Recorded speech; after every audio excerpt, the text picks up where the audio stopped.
What's up? What's up? What's up? Welcome back to the Lime Stream, everybody's favorite sour hour with your host, Scott Lalime, spelled Lalime. You know what it is. It's everybody's favorite sour hour. I'm getting juicy with none other than Scrubs this week. Scrubs, a little bit about Scrubs is, he's a Phoenix DJ, Phoenix local. We're going to be doing the Lime Stream, just the regular Lime Stream. Let's get it going.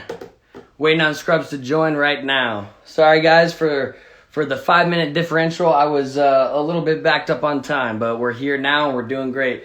Scrubs, there should be an option for you to join below. If you just request to join, I will. There we go.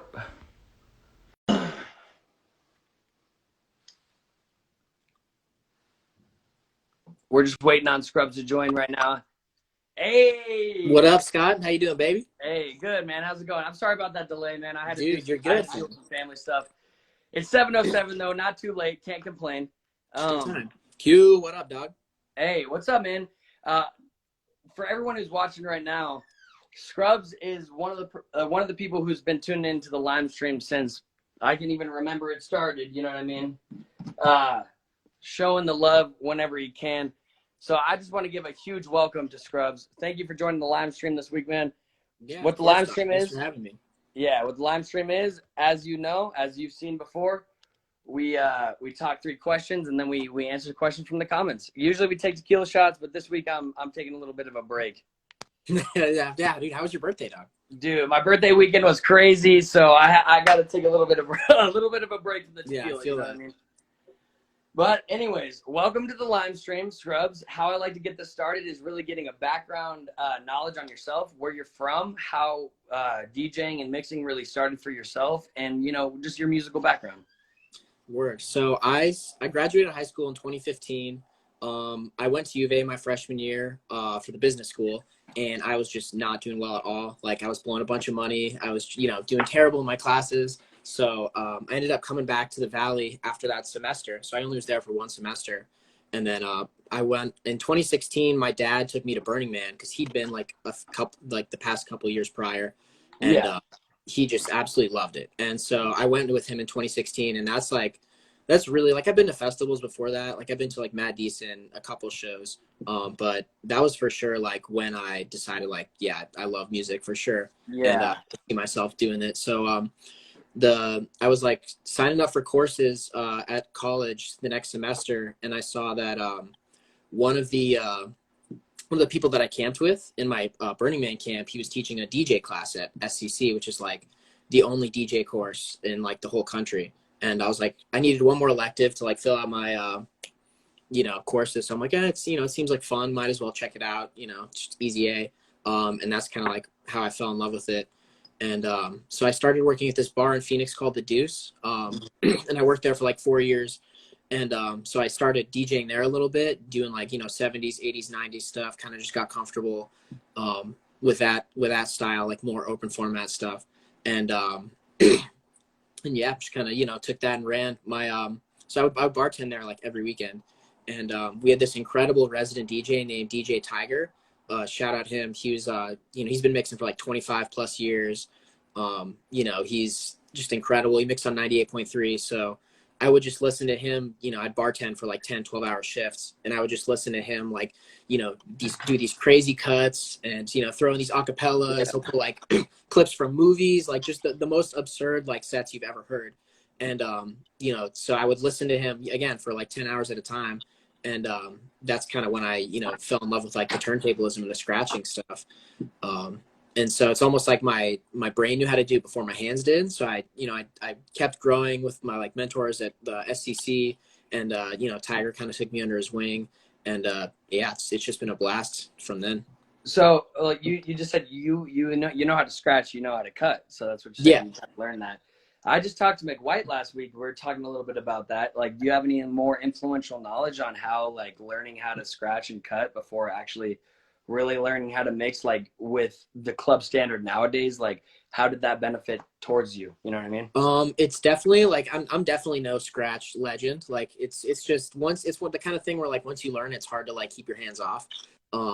So I mean, it's definitely like it helps turn heads. I mean, again, it's one of the few things that can separate you from the hundreds or thousands of other people doing the same thing. So yeah, I just kind of fell in love with that, and it's another thing where it's like you just have to constantly keep getting better and better, and put the practice and hours in and all that stuff. So Yeah, but yeah, exactly. it's definitely one of the few things that can separate you from the rest of the pack, and it's just super fun. Yeah, exactly. And with that being said, like, have you really been starting to produce? Is there any producing behind the name of Scrubs? And if so, what has your knowledge about mixing and DJing really helped you with producing?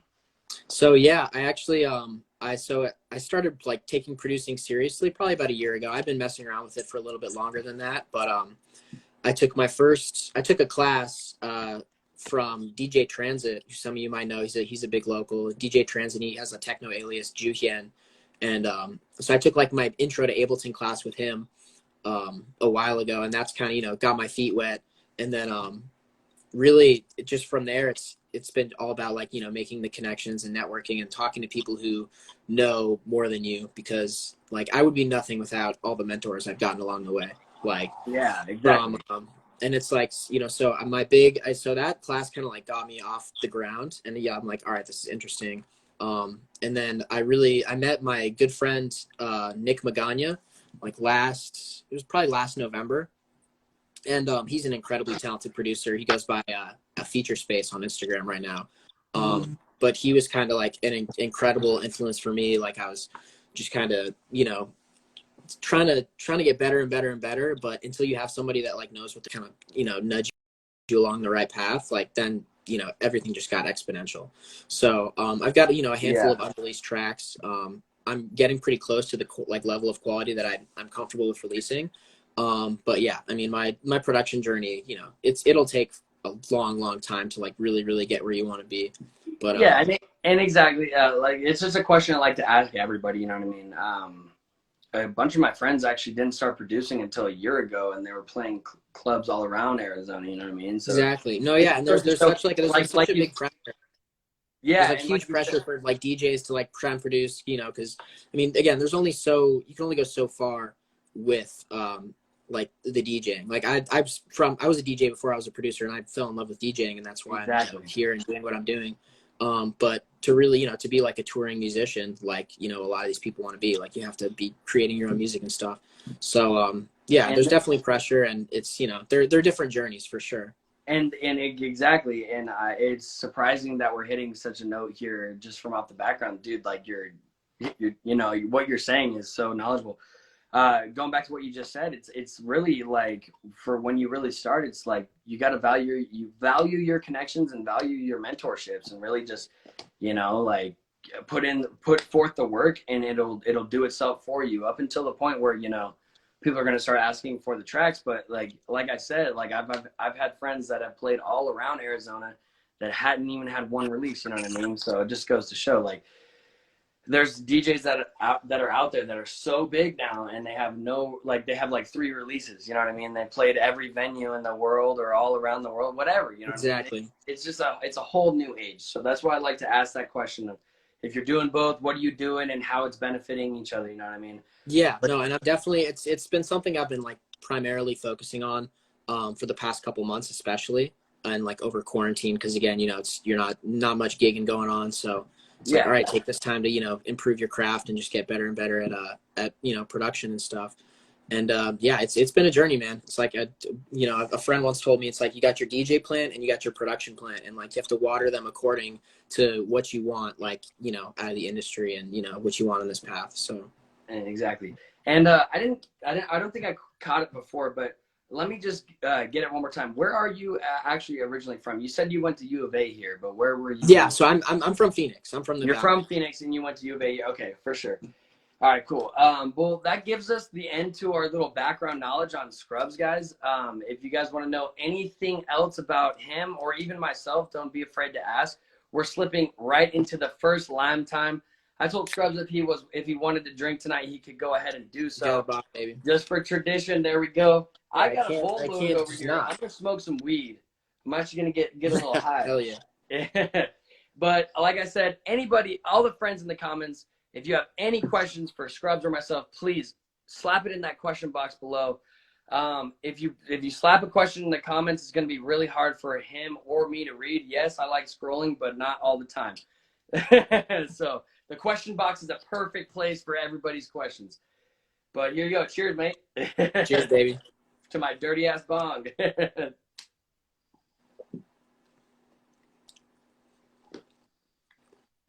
Shout out Tabor, Chris. I see you guys in the chat.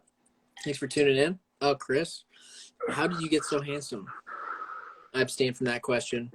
What's my credit score? You're never gonna find out. All right, Scrubs. We got 2 questions. How did you get so handsome? Oh, that's one of them. But what up, Deeds? All right, Zaz asked his famous question here. How many chickens does it take to kill an elephant, Scrubs? I'm This is saying a question I'm sure you've seen plentiful. Oh yeah. So I'm prepared for this. I've thought about this. I would say if they're well-trained chickens, I'd say 200 flat. Well-trained chickens. So like you're just saying regular ass chickens, no cockfighters? I mean, I'd prefer the cockfighters, but I think it's not every day. Cockfighters 200. Yeah, cockfighters 200, regular chickens, I'm gonna say like probably double, so like 400. Yeah. But I'd like to see that though. I would like to see it.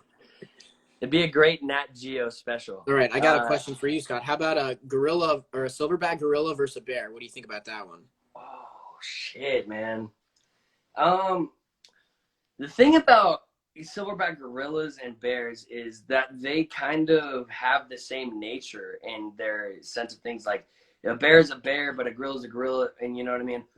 They're different in their own ways, but you got to think about how they protect their own. And it's almost the same way, you know what I mean? If they feel any type of threat, the mother or the pop will fucking attack. And those are going to be like your most fierce, but you also have to remember there's a pack. And if the mother and the dad attack, the kids are too. The whole pack attacks you, you know what I mean? And right. If I'm going to be afraid of one or the other, I'm going to be more afraid of the bear because of one reason. Bears have sharp-ass teeth, crazy teeth, and they also have sharp claws on every feet. Dude, and grizzlies are huge, man. And like, grizzlies you see are one of those things like ginormous. standing on the back on its hind legs, like exactly. And when they say, dude, that's like twice the height of a silverback gorilla, and you know what I mean? It's crazy. It's actually crazy. So I'm gonna take the bear in that fight for sure. I think I'm gonna go the same. Yeah, I'd say bear. Yeah, with those rock solid facts you just presented, it's like I don't know. With those rock solid facts. It's true though. It's true. You got to think about how they protect their own and what the gorilla faces up against or what the bear naturally sees. It's 2 different stories. Yeah, mom, I'll take Mama Bear all day for sure. Yeah. All right. So we got Haley, my girlfriend here, wants to know what's your favorite bar in the Dirty T? Oh man, see, when I went to Tucson, I was like, again, like it was my first semester of college. I was like 18 or whatever. So I really haven't like checked out the bar scene too much. I know Gentle Ben's was always a spot that I know a bunch of people fucked with. What's that? Oh, what's right across the street from Gentle Ben's? Not Frogs. Legal Pete's, Frog and Freaking, and then right next to Frog. There's a Legal Pete's. I've had a couple. I've had a couple like day trips to Illegal Pete's with some buddies, and I had a blast there. But yeah, I mean, I'd love to come back down, when stuff opens up and check it out again. Yeah. You got to really just explore Fourth Ave, man. Like the college university scene is cool. Like the bars there are fire, but what here in Tucson stands out to me is just the Fourth Ave, like the liveliness during the night. You know what I mean? That's what it's about. Other than that, our downtown is pretty great, but yeah, I've heard the downtown. No, I definitely want to come back and check it out for sure. Yeah, definitely. Q wants to know here, how'd you come up with the name Scrubs? That's actually a question I have for you myself. Yeah, so it took me forever to pick a name. I used to go by Schmoop, which was like my nickname that everybody called me in high school. Like, it started off as just my close friends would call me that, and then it got to a point where people only knew me by Schmoop. Like everyone would call me Schmoop so much that it's like, oh, Luke, like Lucas is your name. And so that was my DJ name for a while. But I ended up, you know, deciding that I wanted to pick a different name. And I was, you know, racking my brain, and I was like, all right, so I scratch, and I like scratching. So I'm kind of like, you know, scrubbing the decks. And also, since I was since like the 7th or 8th grade, I would just wear like scrubs, like the pants, just to school for whatever reason. They're just, you know, super comfortable, and, you know, they're like, you know, light and cool. You got weird colors and stuff too. So I'm like, hey, scrubs is a cool name. Might as well go by that. Yeah, definitely. That's funny because, like, dude, I used to wear scrubs all the time in middle school and elementary because my parents they work in the hospital. They just had endless amounts of them. Oh, dude, they're so comfortable. Like, bro, there's a reason PJs they, all day. Scrubs are the best, dude. Like, yeah, no, I'm wearing some right now. They're great. Exactly. Is that guys? Did you miss your question? Yes, you did miss your question. And I said 200 cockfighters, 400 regular chickens. Yes, there you go. Maybe 450. There you go. But I see we got one more question here in the box. How many lizards to kill a cockfighting chicken? By Zach. There's the question. I mean, I guess it depends. It depends what kind of lizards, man. I mean, are they just your little like regular little baby geckos? lizards? What are we doing? I would say, maybe like 50. If they know what they're doing. If they don't, then, you know, a little more. But I'm saying 100 probably. 100 at least. Like, true, because that chicken's trained, dude. Fast, the chicken knows what he's doing. It's not super fast, but to a lizard, it's super fast. You know what I mean? So, I don't see any more questions here in the box, Scrub. So I'm just gonna. Oh, actually, Renz wants to know what style. What style? So I like what I've kind of discovered on my journey is my tastes will change like every couple months. So like when I first started DJing, I was more into like the kind of Oliver Heldens style, like future bass type stuff. And then, you know, I had a huge, like, I still love tech house, and I've had a huge tech house like kick when I like first started DJing. And then I've kind of like been all over. Like I love like the funky new disco stuff. I love like the minimal right now. The sets I've been playing recently are more like, it's kind of like I walk the line between like tech house and minimal. So, you know, I love, you know, like Chris Stussy, Max Chapman, some of my huge guys. Yeah, Max Chapman, so good. Robbie Doherty. If you guys haven't heard of Robbie Doherty, check him out. He's got like some incredibly fire, dude, super sick, like kind of techie minimal. Like recently I did a production course with Wyatt Marshall, so I'm huge on like, you know, the Percomaniac stuff. Bro, Wyatt Marshall has been my boy lately with music. Like, dude, he's been the one man. of my favorites. The whole Percomaniac stuff is just insane, dude. Yeah, no, I did like a week-long production course with him. Super insightful, because that style is like super interesting. It's like, you know, certain things and tropes. Yes, the IO Music Academy lands. Like there's just certain things about that genre that's like, I don't know. There's just like little tricks and stuff that you don't find in any other genre. So that was super dope to learn. But yeah, so I'd say like overall my style is like techie minimal with some like funky new disco stuff as well. But I love, you know, I pride myself in being the guy that can play like, you know, and the late night club set or like the pool party stuff. So like, you know, I like to think I'm pretty diverse. Yeah, pretty diverse all around. Yeah, hell. When did you start thinking that, you know, you wanted to start diving into the house world? Like what year, like what time in your career so far? It just, I mean, again, like when I started DJing, I was doing like the 70s, 80s, 90s stuff, which was fun, but it just didn't really like scratch that itch, you know? And so, yeah, like when I first started listening to house, it was more like the big room style, stuff. But, I don't know, just somewhere along the journey, probably, you know, once I, you know, got in with my mentors, you know, I discovered the love for house and kind of started pushing it from there. But it's cool to like bring the like weird turntable elements with the house music too, because I feel like there's not a lot of cats that are out there doing that too. And that's my next question is, what type of music did you really start scratching with? And do you think any of that music really had like gave you an influence to really want to kind of, you know, expand to the house world, to like the electronic music world, if it was anything other than electronic music? It like, again, like the scratching really started with like the older school stuff. So like, yeah, the 80s, like R&B, Like hip you hop said, type yeah. stuff. Cause yeah, it's much easier. I mean, again, looking back at like the cats who are really, really good at it, like the A-Tracks and like all the DMC guys, like that's, that the kind of mixing style works really, really well with that kind of music. And like house, it's very, you can do really, really cool stuff with house and scratching as well. It's just a faster BPM, so you have to like, be a little faster. But Yeah. yeah, so Know how to beat that pretty well. yeah, so I started scratching at stuff that was like 80, 90 BPM, and I'd be playing house sets, and I'm like, oh, I could do this. I just have to train a little bit, get a little faster. And yeah, and like that question was kind of relative to a question I asked you before, like what kind of like things did you learn from scratching that helped you with just regular mixing in the club, sense of things. But this question was really like, what type of music influenced you to get into house music in a genre itself?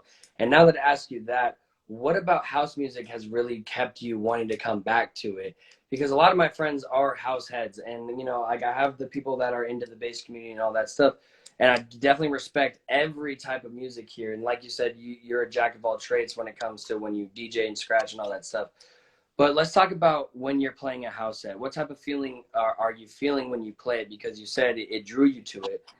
What type of feeling are you feeling, and what type of crowd control are you really experiencing? And what about that genre gives you that crowd control better than any other? And if there is, let's talk about it. So I mean, again, like the umbrella of house, like there's so many, people say EDM, and there's just, again, like so many different kinds. And with house, it's the same way. It's like, what do you classify house as? So that's like, I don't know. I just love all the different styles too. It's so versatile is why like I choose to be a house DJ. It's, again, you got like, the more percussive, defected style European stuff that's, just kind of sets a vibe. You have like the super trippy, dope, weird, minimal, to like again, like I've played bass house sets, that have just, been so much fun for me to challenge myself in that way too. Yeah, house is just so versatile, I feel like, compared to other genres. And I definitely, like you said earlier, I have so much respect for all other genres as well. Yeah, like the open, I think, like especially starting as like the open format stuff, like it's incredibly hard to control a room, and with the open format stuff. And I used to not be a big like dubstep and bass guy, but I kind of started listening to more of that last year. And then I have a friend. I have like a bunch of friends. Shout out Caliber, Viper Active, and Trigabyte, and Mikkel, he goes by Static. These are all guys that are kind of into the more bass music scene, and they've kind of been mentors to me as well in the production stuff. And seeing these guys, seeing like the complexity that goes into that kind of music is just astounding to me. Like I have so much respect for that kind of music, because it seems like really, really hard to make compared to the stuff that I want to make. Yeah. And so it's kind of cool to see both sides of it. For sure. And with that being said, the end of this little segment here, I think that last question was a bit of a broad one. It's one that I've been wanting to ask for a while with a lot of house DJs themselves, is like the crowd control. Like, can you explain like the differential? And you did, you know what I mean? You kind of did. Like, there's just so much more to it, and you even explained a little bit more. But let's talk about coming up one more time. What do you think were your greatest strengths? What your greatest strengths so far that you've learned DJing, and what are your weaknesses, you know what I mean, coming to it? And what kind of can you give to younger people who are just starting out, some tips to kind of deal with that? I would say for weaknesses, I definitely struggle with like big BPM changes, like drastically changing the mood. I know you can, like, people are, you'll hear echo outs and stuff like that, or reverb outs, and it gets the job done. But like I really, really like to prepare for whatever I'm mixing for. And so it's a little, like that's just one thing I know that I'm not great at, is like big BPM and energy changes. Something I'm trying to work on. For things that I'm strong in, I feel like I've got a great ear, because I started mixing on turntables, which are right over here. You can see them where they're at. So Right there, yeah. I've got a good ear for like this, because they don't keep the BPM perfectly. So like it'll bounce up and down like 0.3, 0.4. So, you know, you're constantly having to adjust and just make sure that everything's like on point. So I think that's given me like a really, really good ear. Like I like to think that, you know, if something hops out a beat for a little bit, like I pick it up right away. And other strengths, I'd say track selection too. Again, like we talked about with the house being so broad, it's like knowing what track is gonna, what kind of emotion you're gonna get from a certain track, is super, super important. Again, track selection is king. Like you can be the most technically incredible DJ on the planet, but if you don't have the right track selection in a club, you're not gonna do well. So exactly. Yeah, no, I definitely agree. Definitely agree. So that kind of ends that little segment there. But last but not least, I just want to give a little insight of myself. What Scrubs here is saying is completely right. You know, what I've noticed being in like so many different forms of concerts, like coming from in the hip hop world, coming from being into a drum and bass section.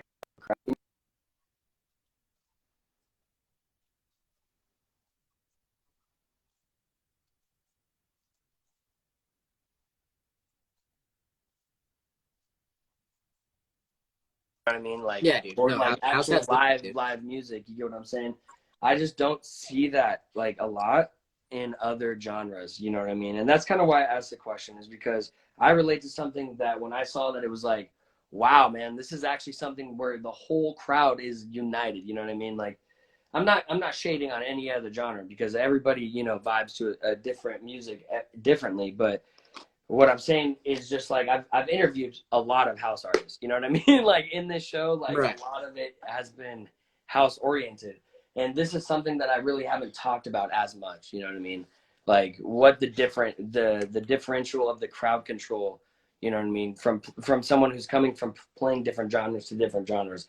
You know what I mean? That itself can draw you in so much more than anything else, you know what I mean? And that's kind of why I brought it up. So No, yeah, dude. House heads haven't figured out. But again, like I will go to any show. Like I yeah, will go to any show and have fun at any show. Like yeah, I used to be the guy who would, you know, especially this last year, you know, I was always the guy just inviting people to Shady. You know, it's like whenever a cool artist that I wanted to see was on, I'm like, you know, immediately text my, you know, 10, 12 closest buddies. I'm like, you want to come to the show with me? exactly. And if no one wanted to come, like I would go alone, because I knew I would still have just such a great time. You're gonna like, have a great time. Exactly. yeah.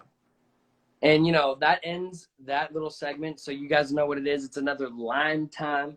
All the friends in the comments, let's slap your questions in the box. I saw a bunch bump in right when we started that next segment here. Lance Fairchild wants to know, what's your favorite sea shanty? That was honestly one of my lime time questions that I was going to ask. So let's get into it. What is a sea shanty?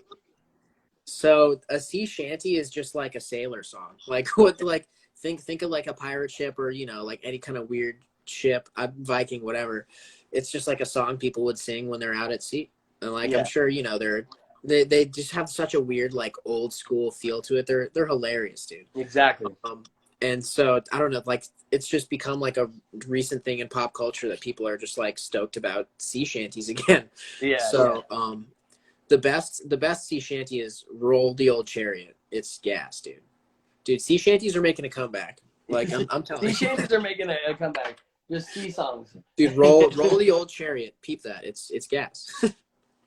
It's gas, he says. All right, so we learned what a sea shanty is, and we learned what your favorite sea shanty is. Do you have any sea shanties of your own?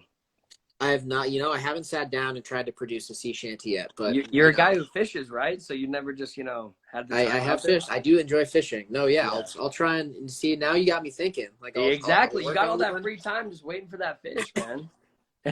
Start shipping it out to labels. Exactly. You never know, dude. Exactly. All right, Renz here wants to know, my bad, I meant what style of production are you creating?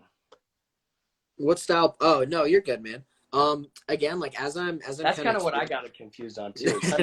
As I'm kind of experimenting with like the different styles and stuff, because again, like if you only produce house, you're only going to be a good house producer. if you only produce, dubstep, you're only going to get dubstep producer. So it's good to like challenge yourself and try and produce different genres. But again, if you like to be good, you do have to focus on one thing. So I'm definitely focusing on, the like 124 to 128 kind of all sorts of house, really. Like I'm experimenting with funky stuff, the minimal, weird, like clicky stuff that I've learned like from the Wyatt Marshall class. I did a class with West End. That was like a production breakdown of his track that got on Solo Toko. And then also, God, I'm in the Repopulate Mars workshop right now with like Lee Foss and like John Summit, and like Deeper Purpose and all these guys, which is more like techie, all over house. But I'm really trying to focus on the minimal and the tech more than anything. Yeah. So with minimal and in the tech, you said you've done all these classes. What are some of the biggest things that you've picked up from the classes so far, and what are some of the benefits you've been seeing in your own tracks? So for the minimal stuff, it's more like, you really have to critically listen and kind of pick up on, what's going on. Like I feel like for the bass lines for minimal stuff, it's more like all over the place, like bouncy, kind of weird groovy stuff compared to tech house, which is like it can be like one note or like two notes of just like two sub notes or whatever. So it's definitely cool having like the different classes on different ends of the spectrum, because you get like, again, I can learn things in this minimal course and then apply it to the tech house, or learn things in this tech house course and apply it to the minimal. Like there's 1,000 ways to do everything. Exactly. And the more hours you spend learning in the DAW, like the better you're gonna get. The better you're gonna get. And let's cheers real quick, because I know you got a shot board, right? Oh yeah, I did not rip that last time. Cheers, buddy. There we go.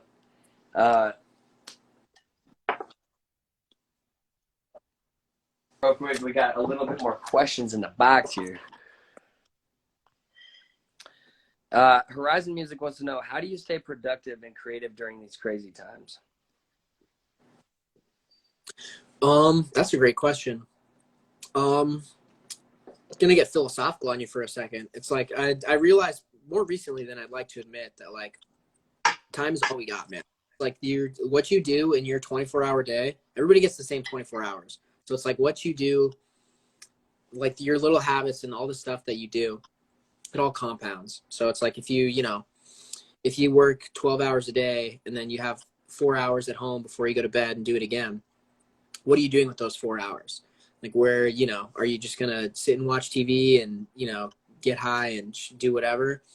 It's like if you put an hour into DJing or an hour into music production or any, you can take this lesson with any creative field. It's like, if you're into painting, paint for an hour or whatever. It's like all this will compound like exponentially. So it's like doing something is so much better than not doing it at all. Just putting it off. So it's like you keep that perspective in your head, and like, you wake up every day and you're motivated. You're like, all right, what can I accomplish today? How can I better myself? How can I get a little further along in my journey?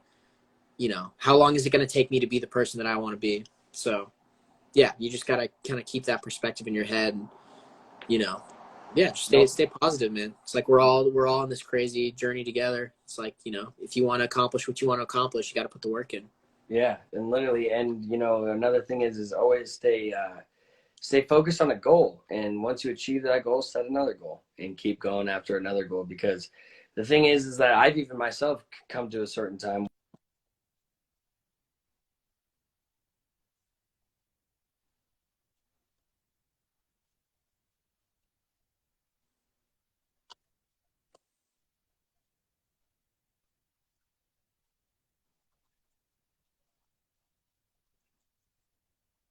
just, I agree. Just stay focused, because time is not stopping for anybody.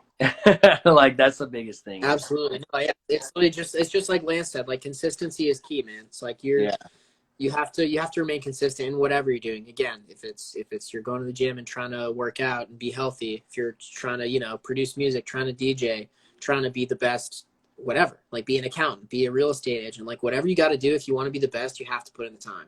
And yeah, it's like the sooner you realize that, the better off you'll be. Exactly. Scoop, what's up, baby? Exactly. Sydney. Shout out Drew, Sydney, Seppi, all these guys in the chat. Camden Storm here wants to know fastest lap time. And shout out all the people he just said. Welcome to the live stream. Fastest lap time. Dude, man, I haven't ran like a lap that's been timed since like with like the high school thing. God, I think because you would fail if you're like over 12 minutes, I think. And I think I was like 11 or something like that. Like I have a terrible mile. I'm not a runner. You ran track? Did you run track? No, I didn't. Oh, you didn't. You just no, ran. yeah, I was unathletic as hell in high school, and still kind of am. But yeah, no, I'm not a big laps guy. Running's not my favorite. Not a big laps guy. And Haley here wants to know, last question before we dive into some more questions I have for you myself. What's your favorite color? Oh, favorite color is blue. Easy. Any kind of blue. It's just the best color. There's nothing to argue. Heard that. What about you, Scott? Mine forever used to be blue. And then I guess it's still kind of blue, but I've just, for the last 5 years, just really enjoyed the color of mint. I know I'm like my last name's Liam, spelled lime. I don't have to love the color lime green, but mint green is something that is, very tasteful. I love the color, you know what I mean? But other than that, so before we move on, let me ask you about the Project Atlas project that you have got going on, because I've like heard of it, but I don't know too much into it. I'd love to like get a little insight into that. I'm sure Lance is watching right here. He'd love to hear this. So Project Atlas started from Lance, Fairchild, Hunter Guerin, Thomas I always mispronounce his last name, but Big T, Thomas. Started as just a regular, a DJ collective between the three, and over time they picked up DJs from here and there. Lance had influences from other DJs like Justin Silva, that was a part of our group for a little bit. It was just a whole thing. It was just pretty much a family of DJs, right? And they were doing it even for like 2 or 3 years before I even met them. You know what I mean? I was buying weed off of Colton at the time. I was still making hip hop music, and then Colton introduced me to the crew, and then brought me downstairs into a basement. That's where they were recording. It was this huge studio.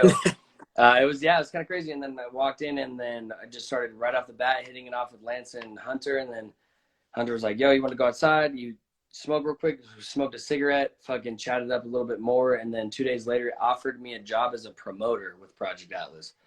Yeah, it's Fimbris. That's why I always get it wrong. I always call them Fimbers but the R is before the E. Fimbris. Thomas Fimbris, you know what I mean?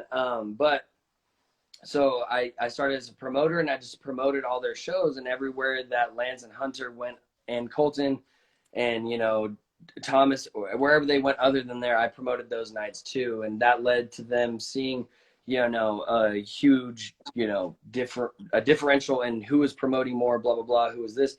They offered me just to control the whole promotion team for a little bit. I did that. I started running their Instagram, did that for a little while, and then places like Club Z, and then I started controlling Club Z's Instagram. Lance and Hunter started doing stuff at Club Congress, so this was like a time when everyone was kind of just starting to do their own thing, right? And then we started doing things at Club Z, and then I think a month later or 2 months later, COVID happened.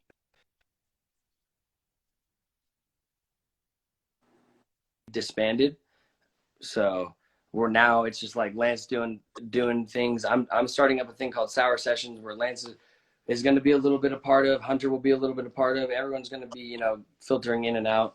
But other than that, everyone just, that was really committed in that group, did their own thing, stayed true to themselves, because they love music in the end of the day, you know what I mean?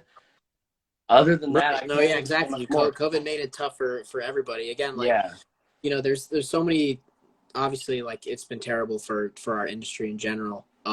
But one thing that I do think is positive about it is it's never been easier to connect with people who are interested in the same thing. You started doing the live stream, came out of quarantine, and I started hanging out in here, and I connected with a bunch of people from Tucson, and becoming friendly, and Yeah. I'm involved with like the synesthesia music group. So I did like it's either like their 4th or 5th live stream. It was, way earlier in the year. So, I became really, really close with these guys really, really fast. I've been doing a bunch of streams with them. I've probably done like 6 or 7 streams with them. And I helped them on the back end with like their kind of larger scale events and stuff. And that was But yeah, actually dude, one of I my mean, questions. COVID has been like, I'm so sorry. I started yeah, talking. no, I thought I heard absolutely, it. I no, heard you're it. good. It like buffered and it cut off, so I thought you stopped talking. I'm so sorry, dude.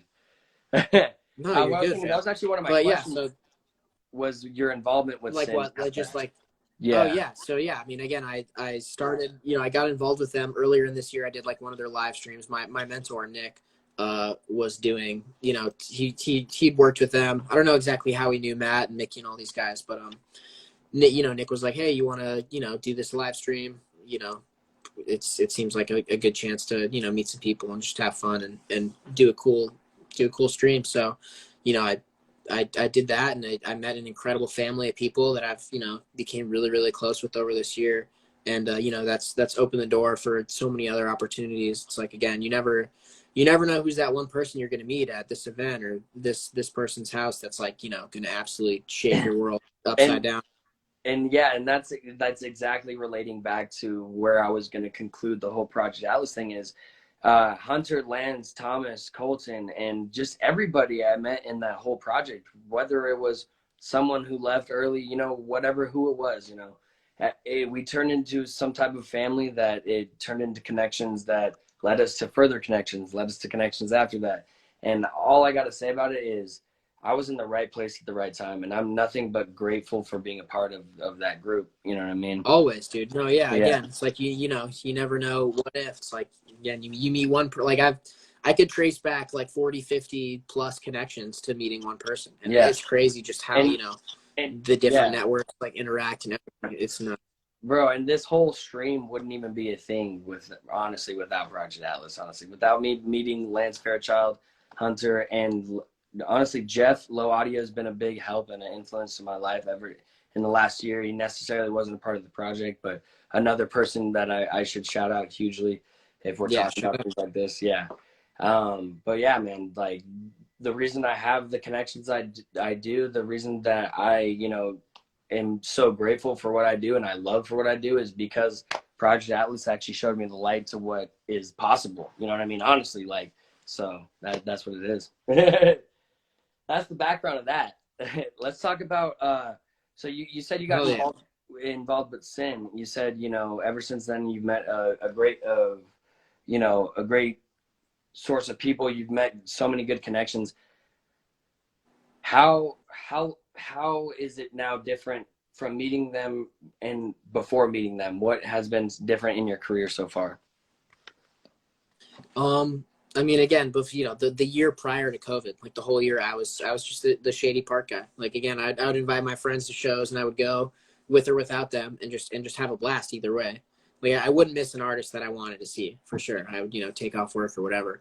And I was a good DJ, but having doing the events with those guys, like it was good it just pushed me in ways that not doing that kind of stuff would. So like I told you earlier, I'm like, I like being prepared when I'm going into a set. I can play kind of like a free ball set where I'm just mixing whatever I want. But I really like to like know, have a kind of like a rough layout of like what I'm doing.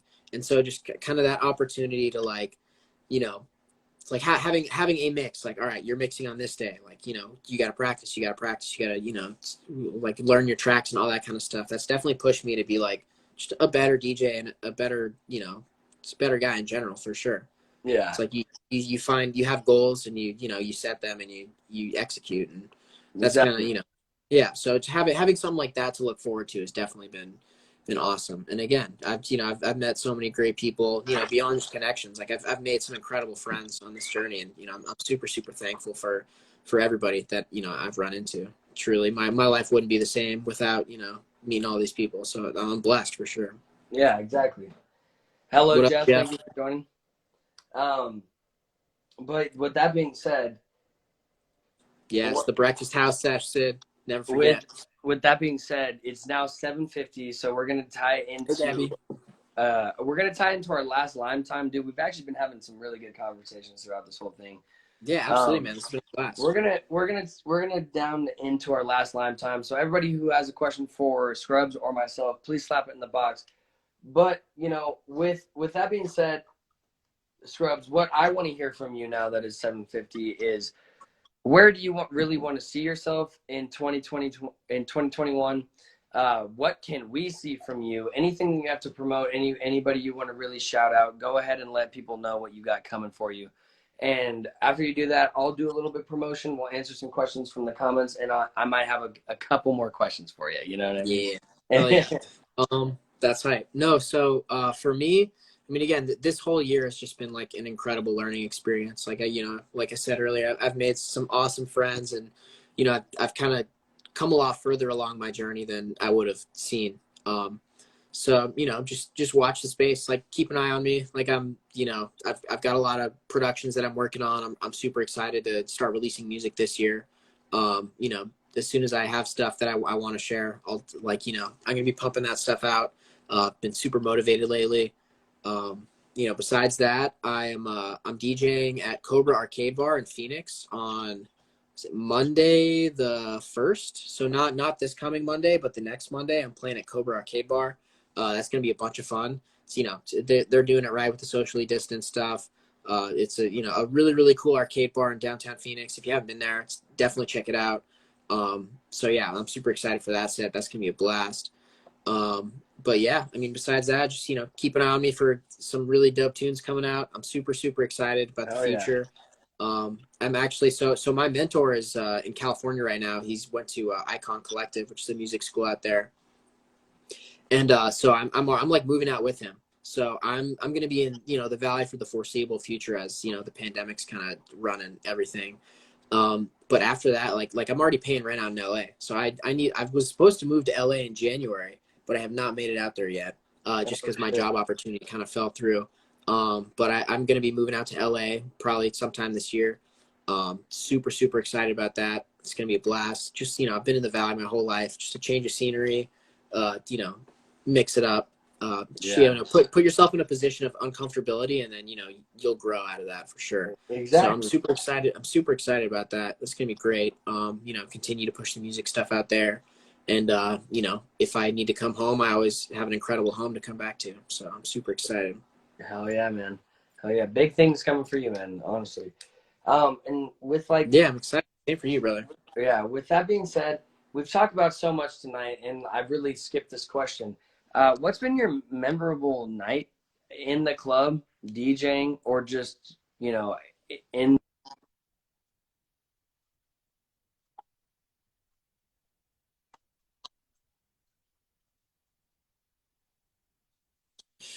Most memorable night. Damn, that's tough. So on my birthday last year, so my birthday is next Wednesday, the 27th. My birthday last year, Martin Icken played at Shady Park, and I got like a bunch of homies out there for it. There were like over 10 of us, so we were just all out there just getting stupid. And that was one show that I just probably had the most fun at. Like, that show was just absolutely incredible. Besides that, honestly, I know we were talking about, I think, Gorgon City. We were talking about Gorgon City or something like that. Gorgon City show, maybe it was the last stream. Yeah. But that show is awesome. Like, I love Gorgon City. That lineup was stacked. I know Lance opened up and Vanessa killed it. John Summit played an awesome set too. For sure. And that was like the last big show before like everything came down. So that one definitely like sticks in my memories for sure. I had so much fun at that one. Heard that. And when was the most memorable time you've had the most fun DJing? Oh man, it's like either like I like the bigger events, but I love like the more intimate kind of events too. Like when you're looking at everybody in the room and everybody, and it's like a birthday party, or you're just kicking shit on the weekend. Like I've definitely just playing birthday parties and having little gatherings with friends are the most fun, because you're less worried about being exactly precise and like perfect in every way. You're just having fun playing music for your friends. So I definitely prefer like the more personable, like intimate events rather than, you know, I mean, the big ones are a blast too. There's nothing like, you know, running a big crowd, but like, you know, the smaller, more intimate events are definitely what I've had the most fun at, for sure. For sure. Heard that. And with that being said, I'm going to get into a little promotion for what I got coming next week, just real quick. Next week, guys, stay tuned because I got Drew Daps coming on the live stream. He's a minimal house DJ out of Las Vegas. Also heavy influence in skateboarding and just, you know, just being the man, honestly. He's a really good guy. So if you guys are interested in that, tune into the live stream next week. It's going to be the original Sour Hour at 7 p.m., but I believe he's an hour behind us. So on his time standard, it's going to be 6 p.m. So catch it. It's going to be live. It's going to be lime. It's going to be sour. It's going to be juicy. Also, soon, I know I've been saying this a lot, but I'm finalizing my mixtape and it'll be dropping soon. So stay tuned for some lime freestyles. You know what I mean? I had some dilemma with some stuff, but that got all worked over and it's getting finalized. Some lime freestyles are coming to you guys soon. Stay tuned for some tunes. Other than that, thank you everybody for joining this Lime Time with Scrubs. Also, I want to give a huge thank you to Scrubs himself for coming on. Thank you for joining, dude. Everything you said was very influential. I feel like we talked a lot throughout this whole thing. Even what you said, I had a lot of, basic knowledge on too. So very, very good time. So thank you for joining me, making me feel comfortable and just being a great guy. Thank you, of course, man. Thank you for having me, dude. I love what you're doing. You know, I love how, you connect everybody in this dope, interview way. And again, like I'm super thankful for you and the whole Tucson family. Like, again, I've been able to connect with a lot of you guys throughout the quarantine and it's been really, really dope. And, I'm hoping when things get kicking again, we can all just party. I'm excited. Dude, it's going to be when things get kicking again, the roof's going to blow off that joint. And L in the chat, everybody, for Scrubs. Let's get those L's rolling. I don't think I've even said that at all. Let's get those L's rolling. Also, I'm going to answer a couple questions we have in the question box. You know what I mean? So let's see what we got here. Might as well. Future Space Music wants to know, Scrubs, tell us about your music production journey. I think we talked about that a little bit in the beginning of the chat, but you can go ahead and remind him. Yeah. So Nick was my homie that I had some buddies that some of you guys might know. They used to go by As You Were. It's Cole Truitt and Jay Roth. They're some badass DJs on the local scene, and they were playing at Trumbull's one night. It was like last November, and so I met. I was going out that night, and I ended up coming out to support the homies, and that's where I met Nick, who Renz. Shout out Nick. He's been my mentor and a really close friend of mine since last November, and like I said, I was into production before then, but I wasn't really like making very good progress. Like I knew I was passionate about it and I knew I wanted to continue to pursue it, but it wasn't really until I found a mentor and kind of came under Nick's wing was really when I started making something worth listening to.